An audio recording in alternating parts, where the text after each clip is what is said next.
Allez-vous confortablement, nous sommes dans un webinaire développement. On va parler Laravel, les amis. On va parler Laravel.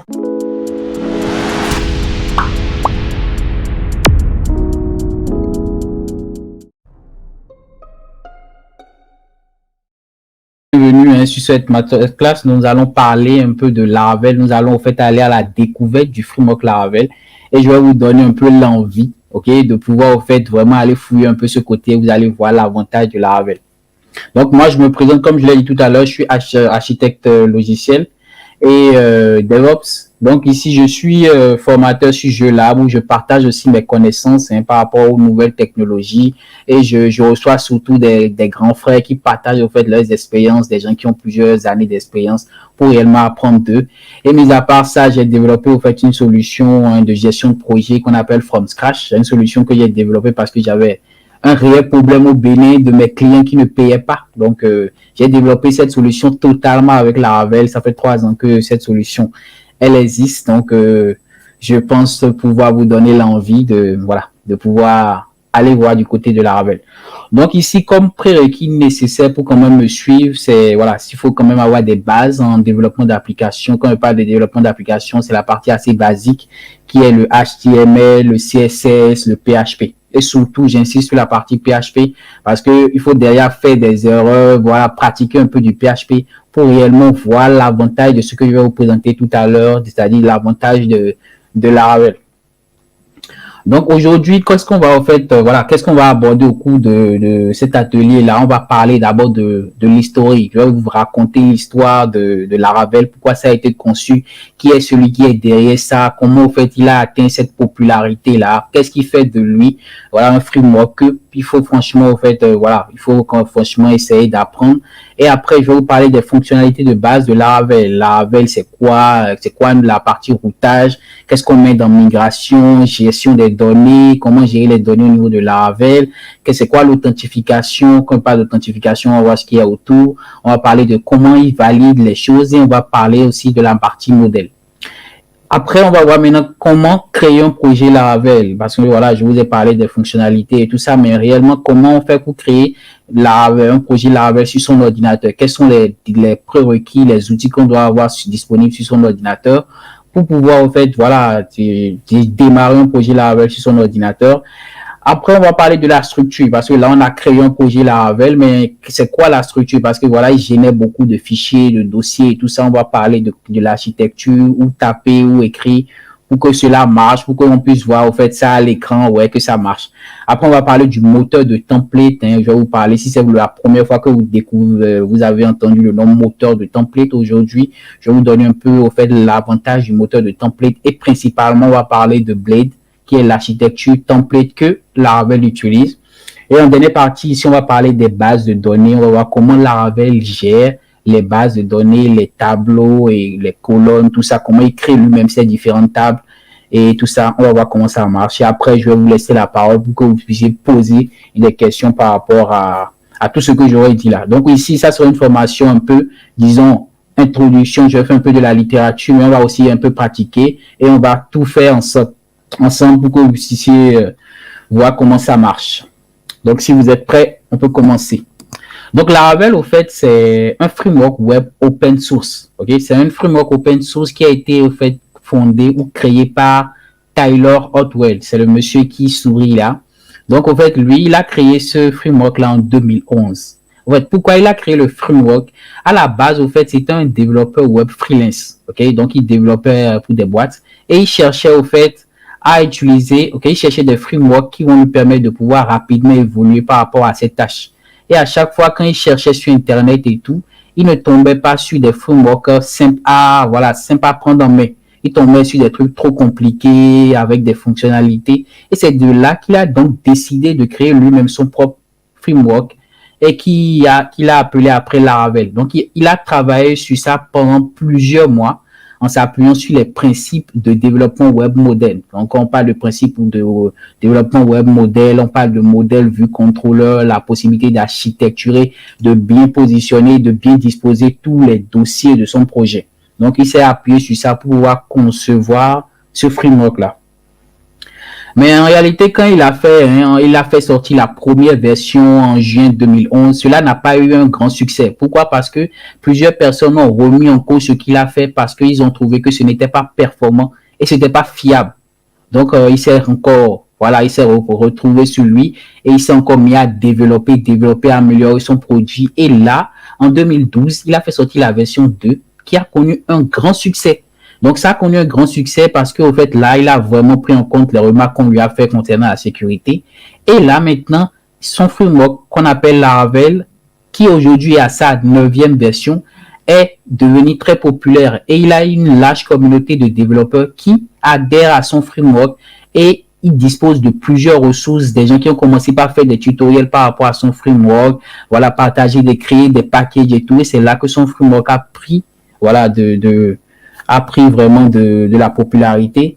Et essentiellement, il faut noter que Laravel, il est essentiellement connu pour sa facilité d'utilisation, sa prise en charge, de nombreuses fonctionnalités telles que la partie authentification. Qu'est-ce que je mets dans authentification?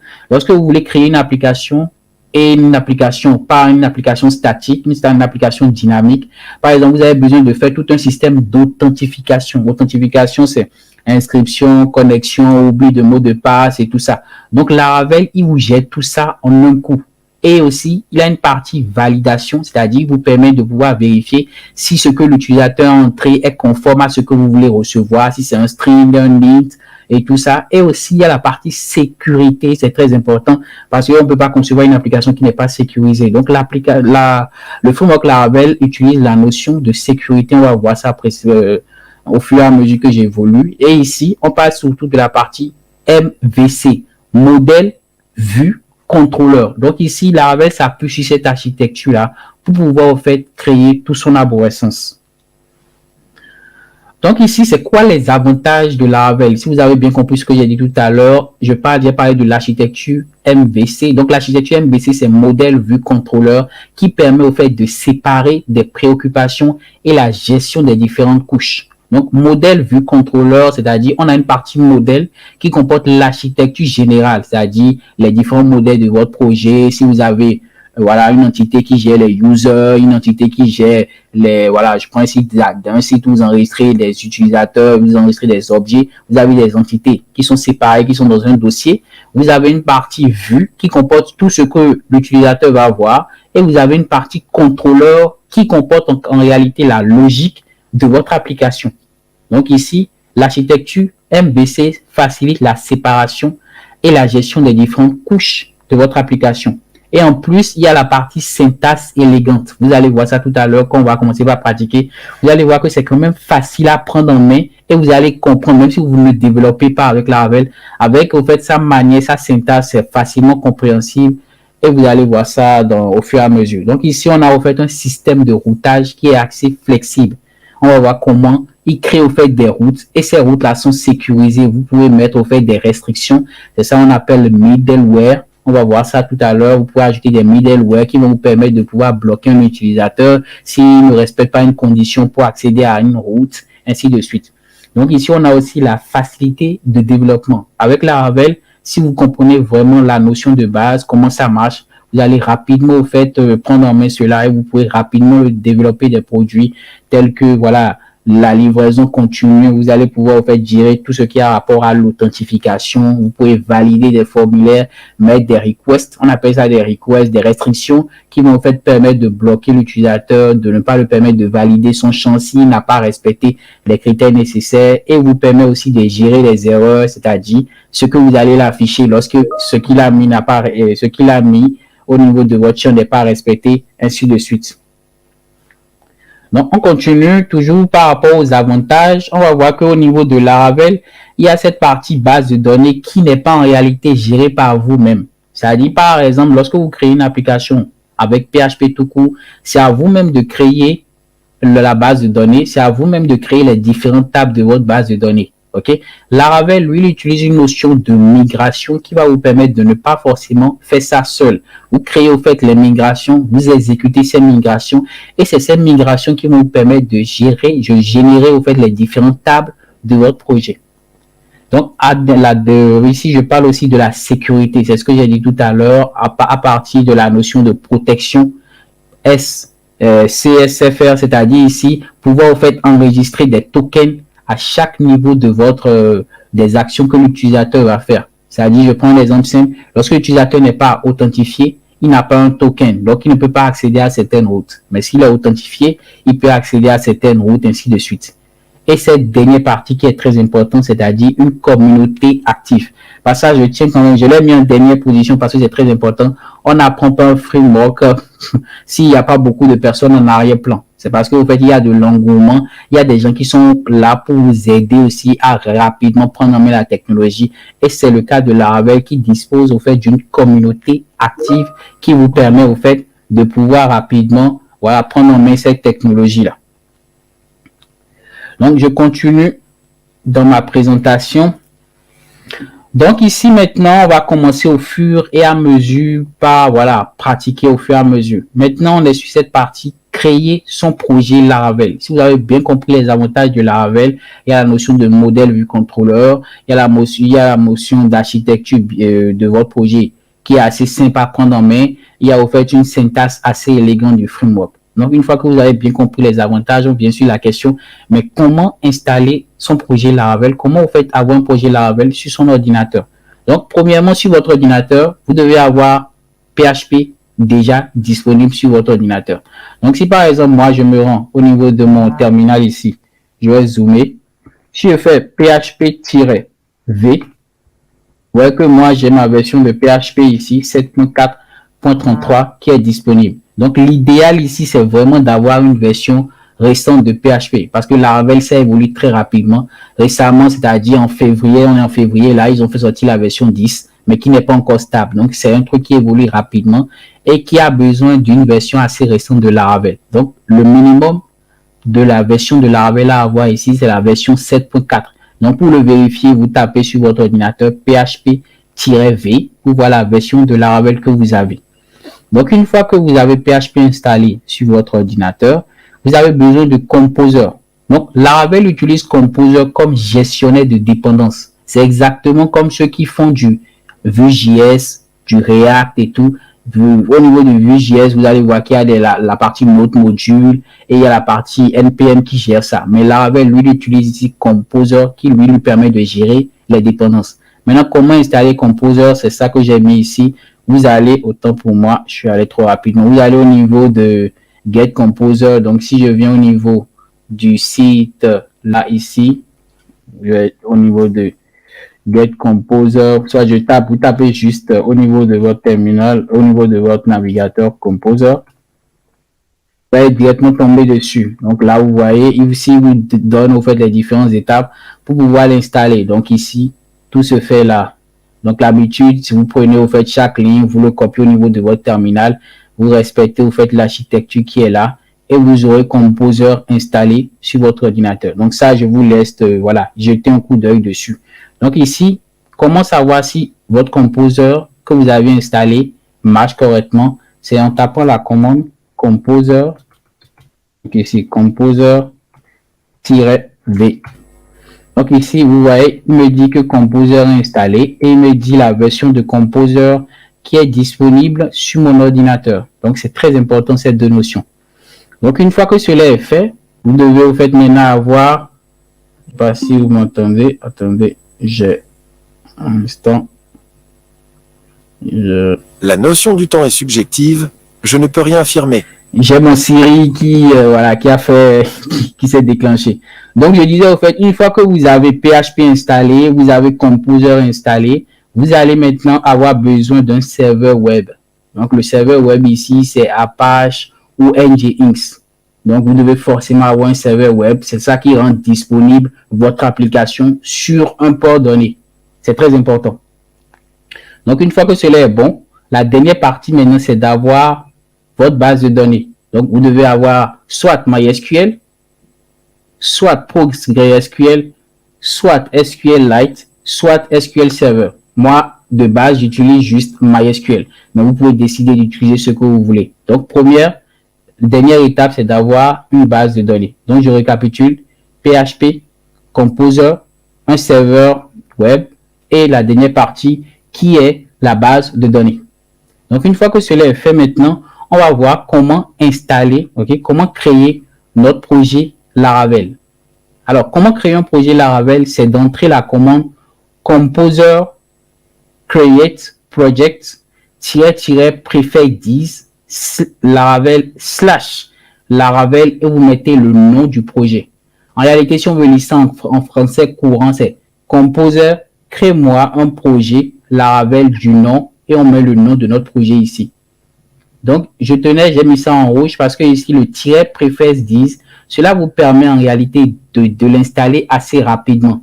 C'est-à-dire, il va aller chercher les fichiers sources pour avoir un projet Laravel disponible dans les archives disponibles. C'est-à-dire, au niveau de GitHub, il va aller récupérer un package, tout ce dont il a besoin et vous l'installer assez rapidement. Si vous ne mettez pas au fait cette commande-là, il va aller directement dans le code source de Laravel, c'est-à-dire même du projet Laravel pour aller vous récupérer tous les packages dont il a besoin, ce qui va au fait amener la lenteur. Donc, l'idéal, c'est de mettre cette commande-là, composer, create, project, prefer 10 et on met le nom de notre projet.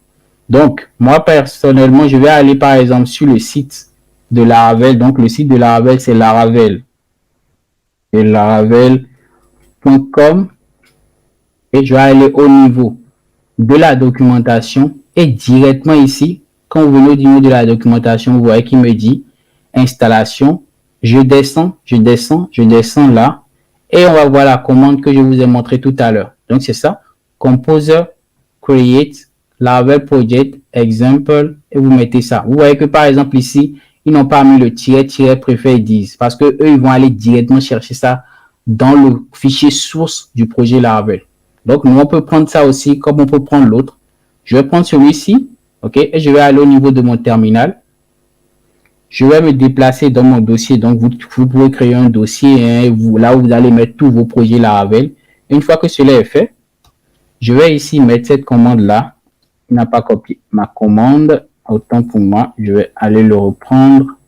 Là, je prends cette commande comme ceci. Et je vais le mettre ici. Donc, au lieu de donner ce nom example app, on va mettre ici, par exemple, masterclass.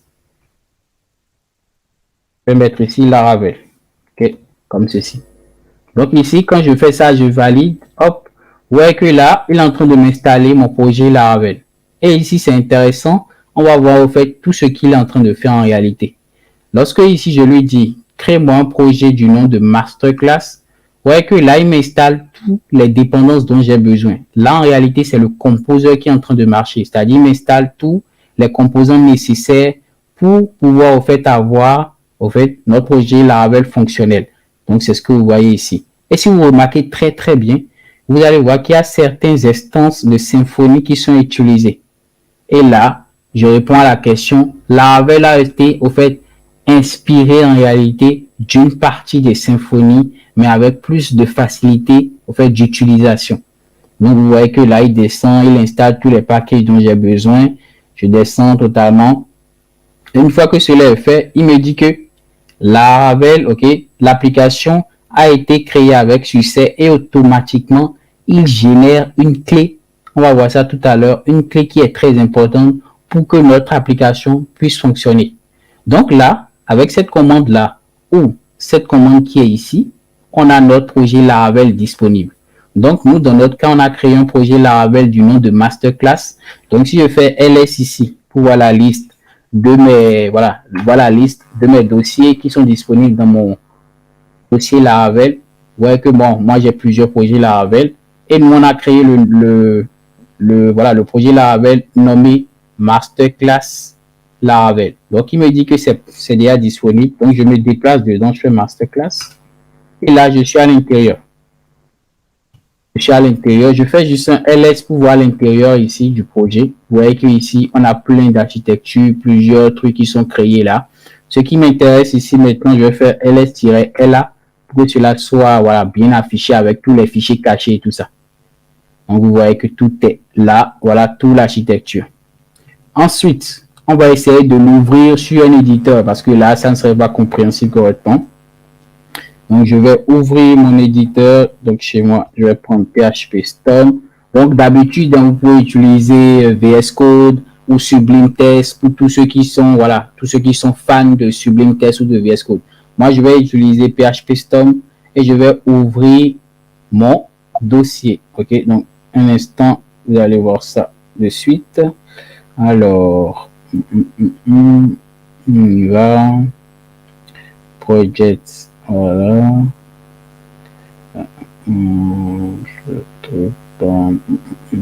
Voilà, c'est parfait. Ok. Voilà, donc là, je vais faire, voilà, je descends CD. Voilà, Laravel Project. Ok. Voilà, c'est bon. Masterclass. Et là, je l'ouvre. On est là. Et parfait. Donc ici, on a notre projet Laravel que j'ai ouvert sur mon éditeur. Et directement, il m'a amené sur mon fichier readme.md. Donc readme.md, ici, ça comporte au fait tout, voilà, comment ça marche, ce qu'il faut connaître sur le framework. Donc ça, c'est un truc qui génère aléatoirement, automatiquement, lorsque vous créez un fichier, un dossier ou un projet Laravel. Donc là, il n'y a rien à dire là-dessus. Donc ici, maintenant, on va essayer de comprendre au fur et à mesure l'architecture de ce dossier-là, parce que comme je l'ai dit précédemment, on veut savoir où taper, où écrire pour pouvoir, au fait, avoir notre application Laravel éditable, c'est-à-dire pouvoir nous-mêmes écrire notre propre fonctionnalité, ainsi de suite. Donc, c'est ce qu'on va voir à la suite. Donc là, je continue. Donc, une fois que notre projet Laravel est installé, ce qui est notre cas, on a au fait plusieurs dossiers et plusieurs fichiers, ce que vous voyez ici. Donc, on a la première partie qui est le dossier app. Le dossier app, comme vous le voyez ici, c'est ce qui est ici. Ce dossier app là, c'est un dossier au fait qui comporte en réalité le cœur même de votre application. Je vous ai parlé tout à l'heure du modèle vue contrôleur. Et c'est dans ce dossier app qu'il y a au fait le cœur même, c'est-à-dire le modèle, le contrôleur et les vues.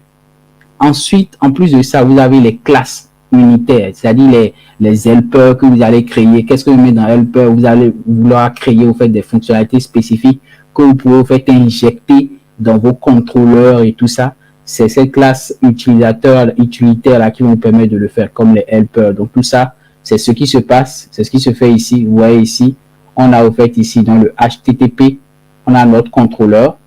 Ok, on a au fait la liste de nos contrôleurs qui seront là. Ensuite ici, on a le middleware. Qu'est-ce que je vous ai dit au fait par rapport au middleware? C'est au fait, il vous permet de pouvoir mettre des restrictions qui vont bloquer l'utilisateur si telle condition ou telle condition n'est pas respectée. Et par défaut, il y a déjà le middleware authenticate. Le middleware authenticate permet au fait de vérifier si l'utilisateur est connecté. Si l'utilisateur n'est pas connecté, il nous renvoie au niveau de la partie connexion. Donc il y a aussi le middleware qui permet au fait de pouvoir enregistrer des cookies. Il y en a plusieurs. Il y a au fait le middleware qui permet de rediriger l'utilisateur si il n'est pas connecté, ainsi de suite. Donc ici, je vous ai parlé tout à l'heure de la partie Verify CSRF, c'est-à-dire l'outil qui permet au fait de générer des tokens nécessaires pour pouvoir naviguer sur les différentes routes de votre application. Donc vous voyez que ici, ça, on a le middleware qui est disponible, on a le dossier contrôleur qui comporte l'architecture et on a aussi le modèle. Le modèle, c'est ce que vous voyez ici. Et par défaut, lorsqu'on crée un projet Laravel, il y a le modèle user qui est automatiquement disponible. Donc, un utilisateur est caractérisé par quoi? Par son nom, son email, son mot de passe. C'est ce que vous voyez ici. Donc là, je rentre en même temps dans le code.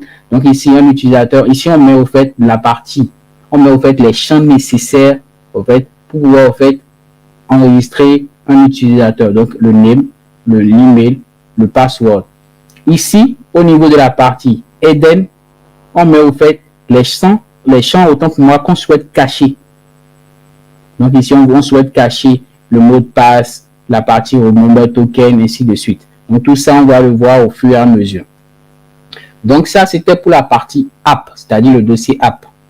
Ensuite, on a le dossier Bootstrap. Okay, le dossier Bootstrap contient tous les fichiers nécessaires pour démarrer ok, y compris les fichiers d'amorçage, les fichiers de configuration et les fichiers de chargement automatique. Donc ici, tous les fichiers dont Laravel a besoin essentiellement pour bien se charger, ça se trouve dans la partie Bootstrap. Donc ici, dans le app, vous allez voir ici qu'il met au fait, il appelle au fait un env, là on va le voir tout à l'heure dans le point env, il met au fait des commandes nécessaires pour pouvoir bien démarrer le projet. Donc ça, vous allez rarement toucher à cela. Moi, j'ai jamais presque touché à cela.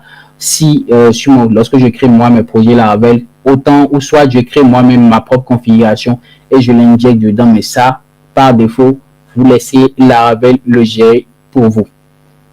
Donc, mis à part le dossier Bootstrap, on a le dossier de config. Le dossier de config, il contient tous les fichiers de configuration pour votre base de données, les fichiers au fait d'authentification, les fichiers de configuration de votre environnement. Donc, si je viens dans config ici, vous voyez qu'il y a plein de fichiers. Il y a le fichier app qui est le cœur même. Donc, ici, par exemple, ici, vous avez le nom de votre application. Par défaut, il le donne le nom Laravel. Mais vous pouvez faire changer le nom en mettant un nom dans votre fichier d'environnement. Ici, il y a le fichier env qui permet au fait de gérer la partie production, pré-prod, si ça vous parle. C'est-à-dire ici, vous pouvez lui dire, je suis en production, je ne suis pas en production, je suis en pré-prod, je suis sur l'espace dev. Ça, c'est très important lorsque vous voulez après faire un peu du DevOps pour pouvoir au fait automatiser les opérations. Mais bon, c'est pas l'objectif ici. Ici, on a au fait la partie authentification. Donc ici, c'est le fichier de config par rapport à l'authentification. Donc ici, par défaut, il met au fait ici invité. Il met au fait le mot de passe. Il spécifie que c'est le mot de passe de l'utilisateur, ainsi de suite. Donc ici, tout ce que vous voyez ici, c'est les fichiers de configuration. Donc ici aussi, on a le fichier de configuration de la base de données. C'est-à-dire, au fait, une base de données, on veut pouvoir au fait mettre le nom de la base de données. On veut pouvoir mettre le mot de passe, le nom d'utilisateur, le port. Donc ici, par défaut, vous remarquez qu'il utilise MySQL comme base de données.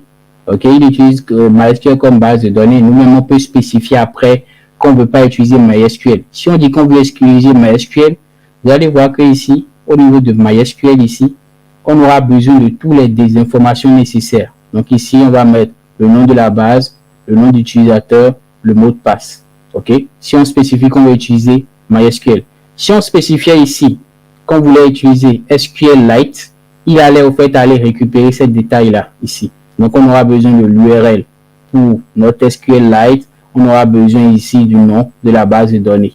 Donc, mis à part ça, comme je l'ai dit, on peut utiliser PostgreSQL, c'est ce que vous voyez ici, PG, SQL et ainsi de suite. Voilà. Donc, voilà les différentes bases de données que vous pouvez utiliser sur un projet Laravel. Si vous avez d'autres bases de données que vous voulez utiliser, il suffit seulement de venir ici, de créer la même config que ça et directement l'ajouter pour pouvoir en fait configurer cela. C'est très simple à faire sur ce côté-là.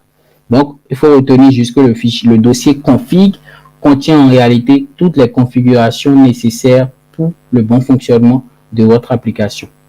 Après, on a le dossier database. Donc, database, comme le nom l'indique, c'est le fichier qui comporte votre base de données, la notion de migration que j'ai dit tout à l'heure. Donc, si je viens dans database ici, vous voyez que ici il y a les factories, il y a les seeders et il y a la partie migration. Les factories et les seeders vous permettent en réalité de pouvoir créer des fake data.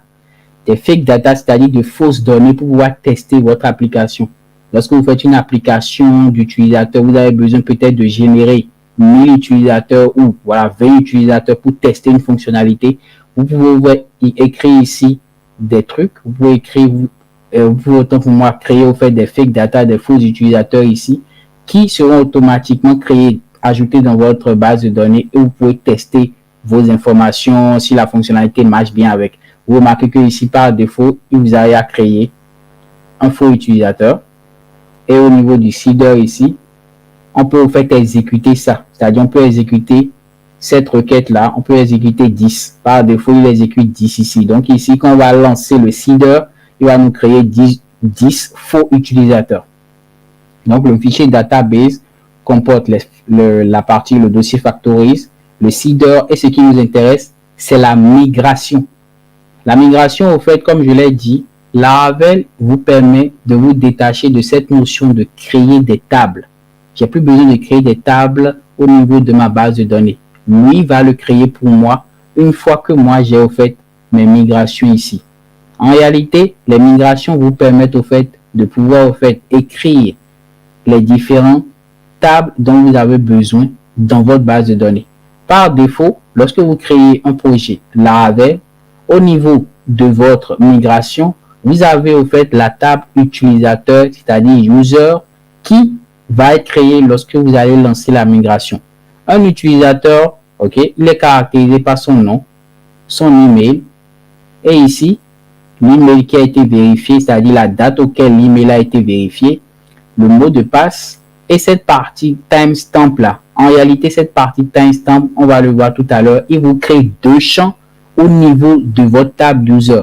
Le champ create it et le champ update it at, c'est-à-dire la date de création, la date où l'utilisateur a été créé, et la partie updated at, c'est la date où l'utilisateur a modifié son information, c'est-à-dire s'il avait modifié le nom d'utilisateur, le updated at, il va automatiquement mettre la date auquel l'utilisateur a modifié cette information-là. Donc, il vous crée plusieurs migrations ici, que ce soit la migration pour pouvoir modifier un mot de passe. Ici, il vous crée des jobs. Donc, ça, c'est un peu sur la partie un peu plus poussée de Laravel. Nous, on n'aura pas l'occasion de l'utiliser pour cette masterclass-là. Mais ici, par exemple, dans la partie user, vous créez un utilisateur. Et ici, vous va modifier les informations d'un utilisateur. Donc, mis à part la partie migration, on a ici le dossier public qui est le cœur même de votre projet. Quand on vient au niveau de la partie publique ici, vous allez voir ce fichier-là, index.php. Index.php, dans n'importe quel projet PHP que vous créez, en réalité, c'est le cœur. C'est là automatiquement que le navigateur saura qu'il faut aller pointer directement sur ce fichier index pour avoir votre site disponible. Et c'est ici que Laravel aussi, il met toutes les configurations nécessaires pour que son projet soit exécutable. Donc, je vais un peu évoluer. Donc, ça, c'est bon pour la partie publique. La partie route, la partie ressources, autant pour moi, ça comporte tous les fichiers d'images, les assets, les JS que vous allez ajouter. Donc, si je viens par exemple au niveau de la partie route, ici, vous voyez qu'il y a le JS, il y a le CSS, il y a les fichiers de langue, il y a la partie vue que vous voyez là. Parfait. Donc, mis à part ça, on continue rapidement au niveau toujours de l'architecture. On a le dossier de storage qui comporte en réalité tous les fichiers cachés, c'est-à-dire les journaux, les logs de votre application. Donc, si je viens par exemple, je ferme là, je viens dans la partie storage. Là, vous avez les logs et vous allez voir l'historique de quand vous êtes en train de développer. Il va vous créer un fichier. Vous allez voir tout ce que vous êtes en train de faire, les erreurs que vous avez à l'heure auquel vous avez eu l'erreur et tout. Vous allez pouvoir voir tout ça au niveau d'un fichier qui va générer ici. Et ce qui m'intéresse ici, c'est la partie env et la partie artisan.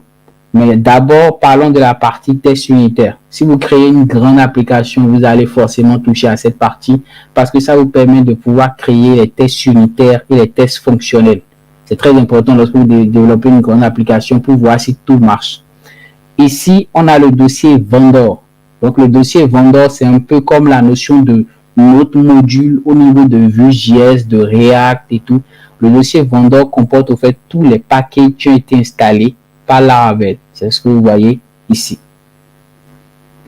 Ensuite, on a là cette partie très importante, c'est le fichier .env. C'est un fichier de configuration qui vous permet tout ce que je vous ai dit tout à l'heure au niveau de cette partie-là. App, je vous ai donné le nom app.name, app.debug et tout. C'est en réalité dans ce fichier .env là qui va aller le chercher. Donc app.name, vous voyez que c'est Laravel. App.env, il nous dit qu'on est en local. On peut mettre on est en production, en pré-prod, ainsi de suite. Il vous génère une clé très importante. C'est une clé de sécurité qui vous permet de pouvoir être sécurisé sur votre application. Quand je vous ai parlé de la notion de sécurité, si cette clé n'est pas générée, votre application Laravel ne pourra jamais se démarrer. C'est très important. Et pour générer cette clé, on va le voir tout à l'heure. Mis à part ça, on a la configuration pour notre base de données. Donc, par défaut, on utilise MySQL, le port 127.0.0.1, ou on peut dire localhost, le nom de la base de données, on le met ici. Le nom d'utilisateur pour se connecter à la base de données, c'est root. Et vous mettez aussi le mot de passe. Donc, tout ce qui reste ici, ça, au fur et à mesure, dans votre recherche, vous allez un peu fouiller à quoi ça sert. Mais il y a une partie qui vous permet de gérer les mails. Vous pouvez envoyer des mails. Il y a une partie pour ceux qui sont intéressés par AWS et tout ça, qui vous permet d'ajouter des clés nécessaires pour que vous puissiez utiliser AWS. Pour tous ceux qui utilisent Pusher, pour les événements instantanés, il y a aussi les identifiants que vous allez ajouter si vous êtes, voilà, si vous voulez vraiment concevoir une application un peu plus poussée sur le sujet. Donc, ce qui, moi, m'intéresse ici essentiellement déjà, avant de vous parler de la partie moteur de template, c'est de vous parler de comment démarrer ce projet. Parce que là, on a parlé de l'architecture du projet. Vous avez un peu un aperçu de cela. Mais comment on peut s'assurer que ce projet Laravel qu'on a téléchargé, qu'on a créé, la marche? Donc, pour pouvoir s'assurer de ça, il faut déjà démarrer le serveur. Comment démarrer un serveur sur Laravel?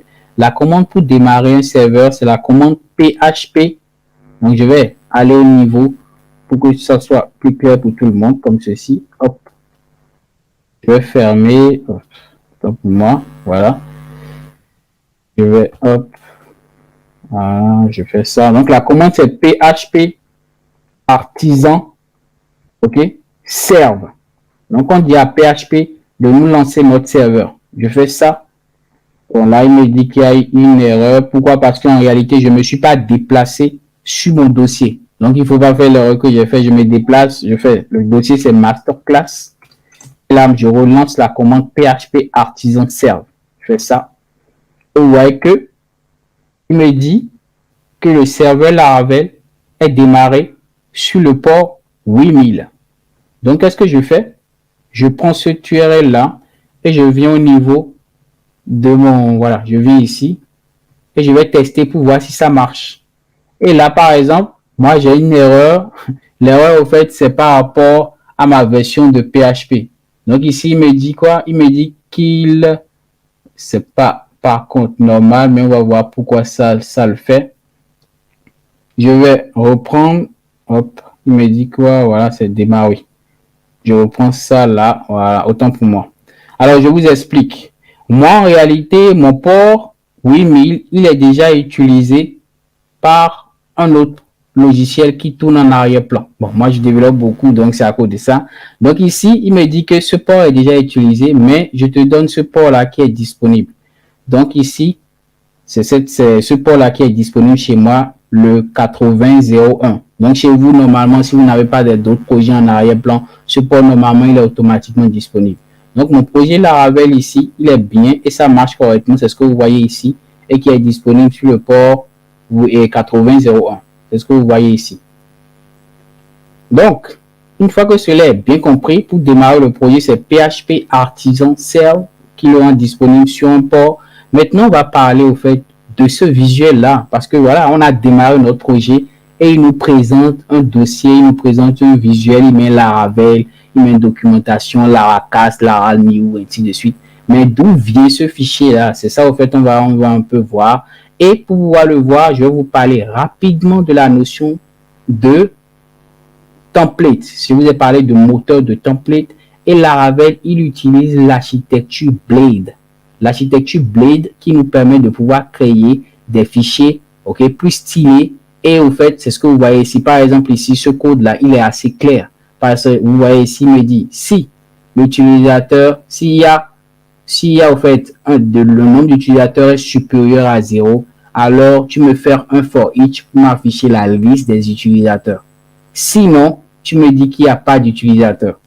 Autant pour moi. Tu me dis qu'il n'y a pas d'utilisateur. Ainsi de suite. Donc ici, c'est pareil là. Donc ici, il utilise cette notion de Blade là, c'est-à-dire le moteur de template qu'on appelle Blade. Donc dans notre cas ici, d'où vient ce fichier là? Si on vient ici au niveau de notre éditeur ici, ok, je ferme ça. On a dit que les fichiers, les dossiers, le visuel est au niveau de la partie ressources, ok, et on a au fait ce dossier views là ici. Donc, ce dossier views, vous voyez qu'il y a une partie ici, welcome.blade.php. Donc, je vous ai parlé de la partie moteur de template qui est Blade dans le cas de Laravel. Vous voyez que tous les fichiers que vous allez créer, si c'est le fichier de vue, vous allez toujours l'accompagner de cette partie-là, .blade.php. Donc, si je veux créer, par exemple, ici, je fais ça, je crée un nouveau fichier. Je vais, par exemple, l'appeler ici, par exemple, masterclass ou master.blade.php. Et là, vous voyez qu'il me met en même temps le logo de Laravel. Donc, dans notre cas ici, ce visuel que vous voyez là, il vient de ce fichier welcome.blade.php. On va le tester, on va voir si c'est effectif. Je vais enlever juste ce bout de code là. OK? Je vais sauvegarder et je vais relancer, recharger ma page et vous voyez que c'est vide. Donc, dans notre cas ici, je mets par exemple ici, bonjour, je sauvegarde, je viens là, je recharge, vous voyez que ici, il me dit bonjour. Parfait. Maintenant, si on veut utiliser l'architecture Blade, si on fait comme ceci, 1 plus 1. Lorsque je mets deux accolades comme ceci, là, je suis en train de pratiquer la partie assez basique de Blade. En réalité, qu'est-ce qu'il va faire? Il va faire 1 plus 1 et il va vous mettre 2.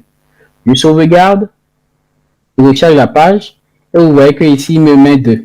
Donc là, je suis en train de pratiquer un peu du Blade. Donc le Blade vous permet de pouvoir écrire du code PHP assez facilement. Si c'était du PHP tout court, j'allais faire comme ceci. Pour les amis du PHP, j'allais faire comme ceci. J'allais faire comme ceci, hop. Et dedans ici, j'allais faire comme ceci, écho. Et j'allais mettre, voilà. J'allais faire 1 plus 1. Je mets mon point virgule. Je sauvegarde. Et je recharge. Hop, vous voyez qu'il me met 2. Donc, avec la partie Blade, je n'ai même plus besoin de tout ça. Je fais juste ça et automatiquement, il me le fait. Donc, je sauvegarde. Et voilà un peu l'architecture Blade. Mis à part ça, il y a plusieurs autres notions. Et vous allez voir que au fur et à mesure que vous allez fouiller un peu, vous allez voir que c'est tellement simple à faire, c'est tellement facile à configurer, à utiliser, que voilà, c'est bluffant au fait sur la puissance de cette partie de ce moteur de template Blade là. Par exemple, pour terminer avec la partie Blade et pour qu'on puisse continuer, je vais par exemple au niveau de ma partie Welcome ici, je vais ajouter cette partie-là, master.blade. Donc, je vais faire comme ceci. Je vais dire, mon dossier va hériter. Je vais faire extend et je vais mettre la partie master class dedans. J'écris juste master class et automatiquement, lui, c'est que je suis en train de dire de m'appeler ou de m'injecter dans mon welcome le dossier, le fichier masterclass.blade. Je sauvegarde ça. Pour le moment ici, ça serait une page vide. Hop. Je fais ça, hop, je vais mettre ça ici pour que ça soit plus clair. Je recharge. Vous voyez que pour le moment, c'est une page vide. Donc, si je viens au niveau de la partie masterclass et je mets ici maintenant bonjour, je sauvegarde, vous allez voir que ici, hop, je recharge, le bonjour, il est là. Or que en réalité, dans mon projet, hop, je vais un peu dans tous les sens là. Or que ici, dans mon projet welcome qui est ici, j'ai juste fait extend de master. Et là, il a allé au fait mériter, il m'a pris au fait ce contenu là qui m'a injecté ici. C'est l'équivalent de la partie include au niveau de PHP. Lorsque vous incluez, vous ajoutez un fichier à l'intérieur d'un autre fichier en utilisant include. Au niveau de PHP, c'est pareil, c'est la même chose ici. On lui dit qu'il hérite de ça. Et maintenant, après, on pourra en fait customiser ça avec d'autres notions. Donc, on n'aura pas le temps de le faire ici. Mais déjà, notez que avec Blade, vous avez en fait une manière plus simple, plus stylée de pouvoir en fait générer et en fait voilà, écrire à l'intérieur de votre page des scripts PHP et ainsi de suite. Donc, ça, c'était pour la partie moteur de template. Et je vais terminer maintenant en vous parlant rapidement des commandes de base que vous devez maîtriser lorsque vous utilisez le framework Laravel. Donc, la commande de base, c'est la première commande qu'on a vue qui nous permet de pouvoir créer un projet Laravel, qui est la commande composer create, ok, le nom de notre projet. Et comme je l'ai dit, cette commande permet de créer un nouveau projet Laravel en utilisant composer. La deuxième commande qu'on a vue, c'est la commande PHP artisan serve. C'est une commande qui permet de lancer un serveur de développement. On a lancé le serveur de développement de Laravel tout à l'heure en utilisant la commande. Ensuite, on a la commande PHP artisan make contrôleur nom du contrôleur.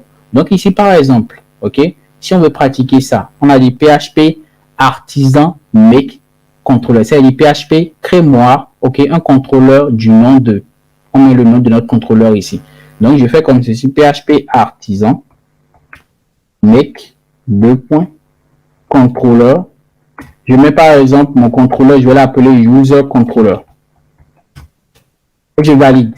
Vous voyez que ici il me dit contrôleur créé avec succès.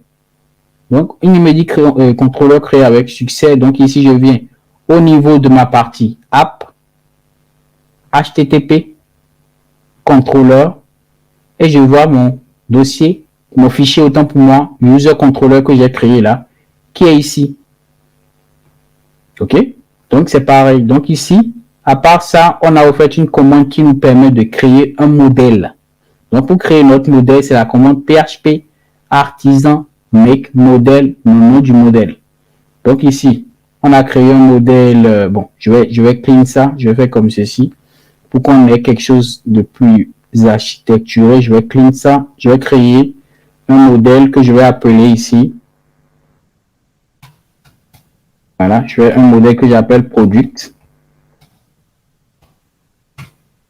Après, on va créer on a créé plutôt un contrôleur qu'on appelle product controller, c'est ce que vous voyez ici.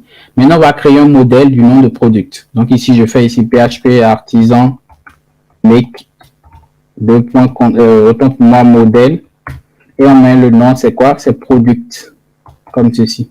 Je valide, vous voyez qu'il me dit que le modèle est créé. Donc ici au niveau de modèle, vous voyez que on a le fichier modèle qui est là. Donc on a le contrôleur product modèle, on a le modèle product modèle.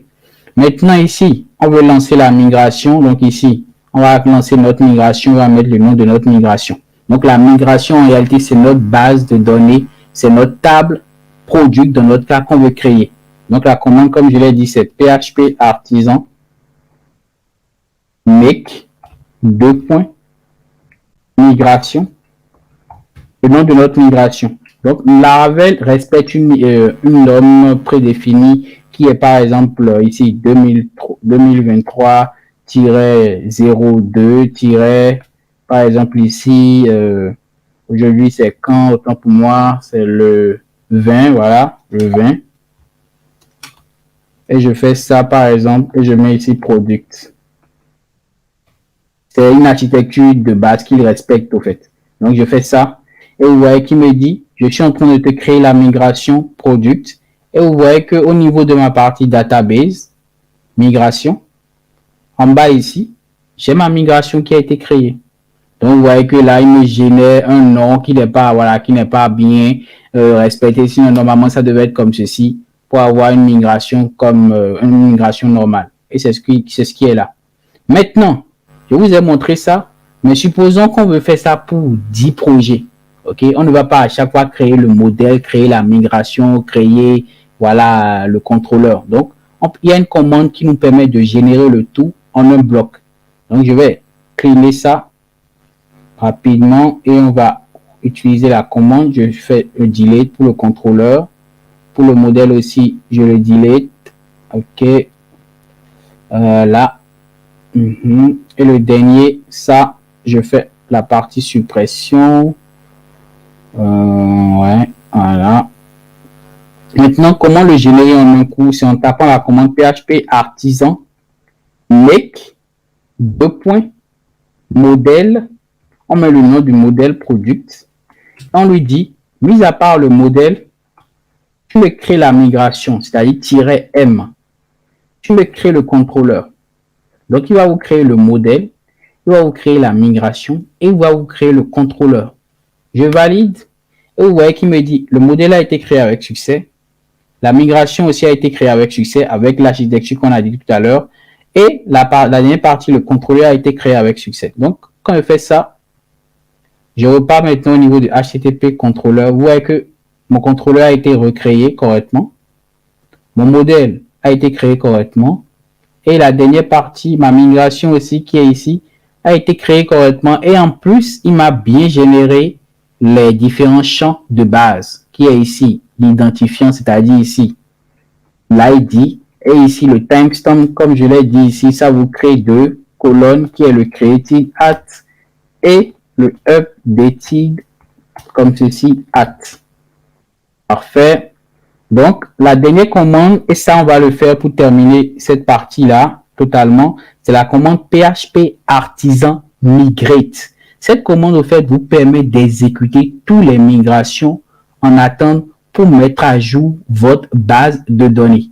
Donc ça, comment vous faites le configurer, comment lancer notre migration pour avoir nos différents champs disponibles sur notre base de données. Donc dans mon cas, je vais aller au niveau de ma base de données. Je vais faire ça. OK. Là, je suis au niveau de ma base de données. Je vais me connecter sur ma base de données. Donc, pour me connecter sur ma base de données chez moi, le host, c'est ça. Le username, c'est root. Le mot de passe, c'est root. Donc là, j'ai une petite erreur. Oui, je fais root. Ouais, c'est normal parce que moi, j'ai pas démarré mon projet, c'est pas grave. J'ai pas démarré mon serveur de base de données. Donc, ça va prendre juste une minute ou quelques secondes. Voilà. Mon serveur de base de données est démarré. Donc, moi, j'utilise MOMP chez moi. Si vous utilisez EasyPHP, vous pouvez, en fait, voilà, il faut forcément démarrer le serveur qui gère la base de données. Chez moi, c'est démarré cette fois-ci. Et maintenant, je vais mettre ici route. Et là, je suis bien connecté sur ma base de données. OK? Je suis connecté au niveau de mon MySQL à moi. C'est ce que vous voyez là. Maintenant, je vais créer une nouvelle table. Donc, on va le nommer Masterclass. Comme ceci. Donc, ma base de données Masterclass a été créée. Donc, une fois que ma base de données Masterclass a été créée, je vais pouvoir mettre tous mes informations, tous mes colonnes, OK, tous mes tables au niveau de ma base de données. Comment le faire? C'est grâce à la notion de migration. Et c'est ça qu'on va voir avec cette commande que vous avez vue tout à l'heure ici, PHP artisan migrate. Mais bien avant ça, il faut que je configure la base de données au niveau de mon projet Laravel. Donc, comment le configurer? C'est dans le point env ici. Je vais mettre au fait les informations nécessaires pour que mon projet Laravel puisse se connecter à mon MySQL, à ma base de données. Donc, pour pouvoir le faire ici, je mets le host qu'on a dit tout à l'heure, 127.0.0.1. Le port chez moi, c'était pas ça. Le port chez moi, c'était 8806. OK, si j'ai bonne mémoire. Le nom de notre base de données, c'est Masterclass. Le nom d'utilisateur, c'est root. Le mot de passe, c'est root. Je sauvegarde tout ça. Et une fois que cela est fait, normalement, si je lance la commande PHP artisan migrate, hop, je reviens ici. Si je lance cette commande-là, PHP artisan migrate, comme je l'ai dit, cette commande permet d'exécuter toutes les migrations en attente pour mettre à jour votre base de données. Donc, pour pouvoir le faire ici, je fais comme ceci, PHP artisan migrate. Hop.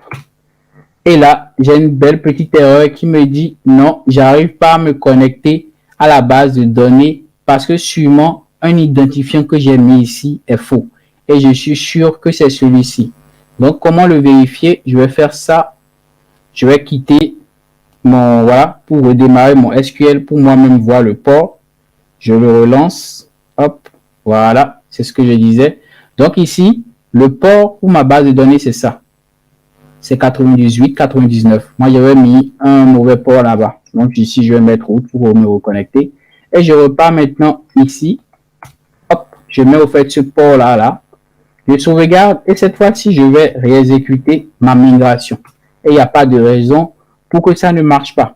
Vous voyez que là, il me dit que la migration a été créée avec succès et il me crée les différentes tables pour mon projet.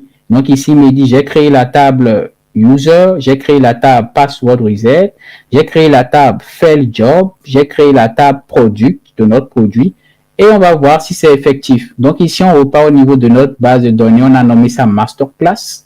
Et ici, vous voyez que toutes ces tables sont là. Donc, user, un utilisateur caractérisé par son nom, son email et tout ça. product, ce qu'on a créé tout à l'heure, personal access, ainsi de suite. Donc là, on a lancé la migration et c'est cette migration qui a créé les différentes tables de notre base de données. Donc nous, on n'a plus à créer nos tables à la main. On a juste à créer les migrations et on lance la commande pour la migration et on a notre migration disponible sur notre projet, sur notre MySQL. Voilà. Donc ici, on a cette commande pour terminer PHP artisan route list. Et ça, c'est très important pour avoir quand même les bases au niveau de Laravel. La question que vous allez me poser, c'est d'accord, mon fils, j'ai bien compris d'où vient ce fichier, d'où vient cette vue-là de Laravel, ainsi de suite. J'ai compris, on a pu modifier, on a mis bonjour. Mais en réalité, comment lui sait que je dois en fait appeler ce fichier welcome là? C'est-à-dire, comment Laravel sait que je dois en fait aller dans route et je vais aller chercher ce fichier welcome là? Et c'est ça qui est la notion de route. Donc, au niveau des routes ici, dans ici web, Laravel ici, on lui dit, lorsque on est au niveau de la route principale, tu me renvoies la vue welcome. OK? Donc, si on modifiait ça, par exemple, je mets ici test, je sauvegarde et je repars au niveau de notre navigateur ici, je recharge, vous allez voir qu'ils ont mis une erreur 404 not found, c'est-à-dire, je ne trouve aucune route qui me permet d'afficher quelque chose. Donc, ici, je te mets une 404 parce que je ne trouve rien par rapport à ça. Mais ici, si je mets maintenant slash test comme ceci, vous voyez que cela il est disponible. Donc, c'est pareil ici. Donc, je peux créer une nouvelle route comme ceci. Hop. Et je vais enlever ça comme ceci. Et là, je vais appeler ma vue master qui est là. Je fais master ici. Et lui va faire le welcome. Je sauvegarde. Je recharge. Vous voyez que test met bien bonjour. Je mets celui-ci.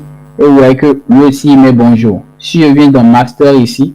Et je mets ici bonjour. Je suis sur la page master. Donc, quand je vais venir ici au niveau de ma partie route, je vais modifier ici, je vais mettre ici master. Donc, je recharge la page. Hop. Donc, ici, il me dit bonjour, je suis sur la page master. Parce que ici, au niveau de welcome, hop, si vous vous rappelez, on a en fait hérité de master. Donc, je vais enlever ça ici, je vais mettre bonjour. Je suis sur le welcome. Voilà. Donc, je recharge ici. Il me dit que je suis sur le welcome. Je mets ici master. Hop, il me dit que je suis sur le master. Donc, c'est ce que je suis en train de dire quand je parle de cette partie-là. Route list. Donc, cette partie route list nous permet de voir toutes les routes qui ont été créées dans notre projet. Donc, si on tape cette commande-là au niveau de notre terminal, je viens ici, terminal, hop. Je vais diviser ça en deux. Je vais diviser ça en deux. Je me déplace dans mon projet Laravel. Donc, ici, c'est masterclass. Et je fais ici PHP artisan. Je vais faire ça. Je fais PHP artisan route 2.list. Vous voyez que ici, je vais diminuer. Hop, autant que moi, je diminue. Voilà. Ici, il me dit qu'on a deux routes. On a la route master. On a la route principale. Et ici, ça, c'est une route par défaut que Laravel crée lorsque vous allez vouloir gérer les API et tout ça. Ça, c'est encore une notion plus poussée. Mais nous, nos deux routes qu'on a créées, le master et la route principale. Vous voyez que ici, il nous liste toutes les routes de notre projet. Donc, ici, il nous dit que c'est la route pour la partie web et aussi ça pour la partie web. Voilà un peu, ok, le tour un peu du framework Laravel. Alors, qu'est-ce qu'il faut retenir ici? Laravel, c'est un framework PHP qui a été conçu, dont le cœur est PHP, qui a été fondé par, au fait, Hotwell en 2011. C'est un framework, au fait, qui s'appuie sur la notion MVC, c'est-à-dire modèle, vue, contrôleur. Sur Laravel, tout est bien architecturé. Vous n'avez pas besoin de vous déranger parce qu'il y a déjà une syntaxe claire. Et en plus de cela, il s'appuie sur la notion du moteur de recherche qu'on appelle Blade. Blade, au fait, vous permet en réalité de pouvoir styliser l'affichage de votre code PHP. Si vous ne faites pas du PHP brut et vous utilisez Laravel, la manière d'afficher les informations, c'est différent, car il utilise le moteur Blade. Mais mis à part ça, Laravel a une grande communauté, ce qui vous permet de rapidement prendre en main la technologie et de rapidement développer votre application. En plus, Laravel vous permet au fait de directement vous concentrer sur la logique de votre application plutôt que de la partie basique qui est l'authentification, l'oubli de mot de passe, de la partie vérification sur l'utilisateur, entrer les informations. Tout ça, c'est déjà préconfiguré sur Laravel. Vous avez juste à l'utiliser et à vous concentrer sur la logique même de votre application. Mis à part ça, Laravel vous fait dispose de diverses commandes qui vous permettent de rapidement vous faites automatiser vos opérations, vos tâches et ainsi de suite. Je suis à la fin au fait de la présentation, donc voilà, disponible pour les questions. Ouais.